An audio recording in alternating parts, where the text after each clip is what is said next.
శ్రీ గురుగీత ద్వితీయాధ్యాయము ధ్యానాది విధి నిర్వాణ స్వరూపము. ఓం శ్రీ గణేశాయ నమః. ఓం శ్రీ సరస్వత్యై నమః. ఓం శ్రీ గురుదత్తాయ నమః.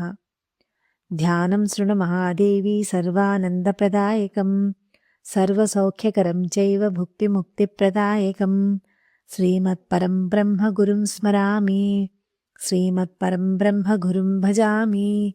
శ్రీమత్పరం బ్రహ్మ గురుం వదామి. శ్రీమత్పరం బ్రహ్మ గురుం నమామి. బ్రహ్మానందం పరమసుఖదం కేవలం జ్ఞానమూర్తిం ద్వంద్వాతీతం గగనసదృశం తత్వమస్యాదిలక్ష్యం ఏకం నిత్యం విమలమచలం సర్వధీ సాక్షిభూతం భావాతీతం త్రిగుణరహితం సద్గురుం తం నమామి. ఈశ్వరుడు పార్వతీదేవితో ఇలా పలుకుచున్నారు. పార్వతి, ఇతర చింతనలు చేయక ఆత్మధ్యానమును ఎవరు అయితే చేసెదరో వానికి ప్రకృతి గుణములు అన్నియూ నశించి ఆనందము కలుగును. అది నిరంతర ఆనందమును ఇచ్చినది, భుక్తిని ముక్తిని ఒసంగునది. ధ్యానము గురించి చెప్పుటకు ముందు పరబ్రహ్మ అగు గురుదేవుని స్మరించి భజించి గురుధ్యానమును చేసేదను వినుము. గురు పరబ్రహ్మము గురించి విశదముగా చెప్పుకొనుచు నమస్కరించెదను. గురుపరబ్రహ్మము అనగా మనలోనే ఉన్న ఆత్మస్వరూపముకు తత్వము అఖండానంద స్వరూపము.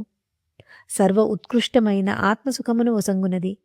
కేవల చైతన్యాత్మకమైన స్వయం ప్రకాశ జ్ఞానస్వరూపమైనది.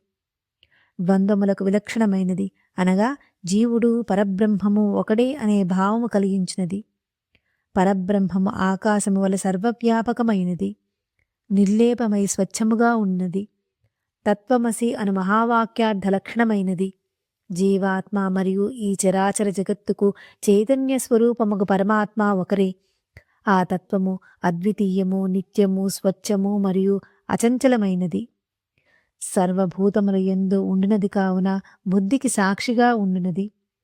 మనస్సునకు బుద్ధి యొక్క ధర్మములకు విలక్షణమై ఉండునందున భావమునకు అతీతమైనది. త్రిగుణాతీతమైన ఆ గురు పరబ్రహ్మమునకు నమస్కారములు.